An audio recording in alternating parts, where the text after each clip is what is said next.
ప్రభు అయిన యేసుక్రీస్తు నామంలో మీకు సమాధానం కలుగునుగాక. షలోం. ఈ ఉదయకాల సమయంలో యెరూషలేము పక్కన 9 కిలోమీటర్ల దూరంలో ఉన్నటువంటి బెత్లెహేములో ఉన్నటువంటి బోయాజు పొలములో నేను ఉన్నానండి. ఈ పొలాలన్నీ కూడా బోయాజు పొలాలు అని బైబిల్లో రాయబడి ఉన్నది. రూతు బోయాజుల యొక్క పొలం ఇది. ఈ ప్రాంతానికి ఉన్నటువంటి ప్రత్యేకత ఏంటి అంటే, లూకాసు వార్త 2వ అధ్యాయం 8వ వచనం నుండి 9-10 వచనాలు మనం గమనించినట్లయితే, ఆ దేశంలో కొందరు గొర్రెల కాపర్లు రాత్రి వేళ తమ మందను కాచుకొనిచుండగా ప్రభుదూత వారి యొద్దకు వచ్చి నిలిచెను. ప్రభు మహిమ వారి చుట్టూ ప్రకాశించినందున వారు మిక్కిలి భయపడిరి. అయితే ఆ దూత, భయపడకుడి, ఇదిగో ప్రజలందరికీ కలుగబో మహా సంతోషకరమైన సువర్తమానం మీకు తెలియజేయుచున్నాను.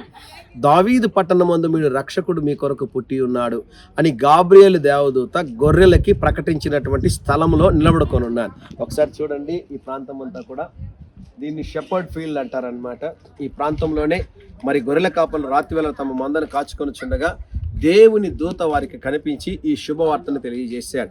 ఇక్కడ ఒక ప్రాముఖ్యమైన మాట ఈ ఉదయకాల సమయం కొరకు లూకాసు వార్త 2వ అధ్యాయము గమనించినట్లయితే, వారు మిక్కిలి భయపడిరి.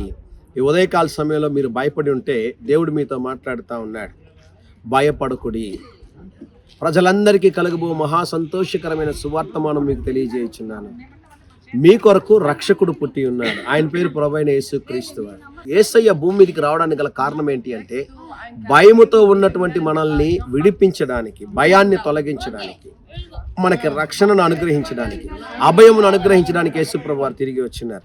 ఈ ఉదయకాల సమయంలో ఈ వాక్యం ద్వారా దేవుడు మీతో మాట్లాడుతున్నారు. మీరు ఏ విషయమై భయపడున్నా కూడా దేవుడు మీకున్న ప్రతి భయాన్ని తొలగించి దేవుడు మీకు సమాధానమును, సంతోషమును, నెమ్మదిని అనుగ్రహించునుగాక. ఆ రోజు గాబ్రియేలు దేవదూత ఇక్కడికి వచ్చి నిలబడి ఈ భయపడకూడదు అనే మాటను సెలవిచ్చారు. ఈ రోజు ఈ ఉదయకాల సమయంలో ఈ ప్రాంతంలో నిలబడి నేను మీ కొరకు ఒక మాట చెప్తున్నాను. దేవుని సేవకుడిగా మీరు భయపడొద్దండి. ప్రభు మీకు సహాయం చేయబోతున్నాడు. యేసయ్య ఒక అద్భుతం చేయబోతున్నాడు. కనుక ధైర్యంగా ఈ దినాన్ని ఎదుర్కోండి. దేవుని సన్నిధి మీకు తోడుగా వచ్చునుగాక. ప్రియ పరలోకపు తండ్రి, ఈ దినం మా ప్రియులు తలపెట్టుచున్న ప్రతి కార్యములో జయమును అనుగ్రహించు. యేసు నామములో ప్రార్థిస్తున్నాము తండ్రి. Amen, amen.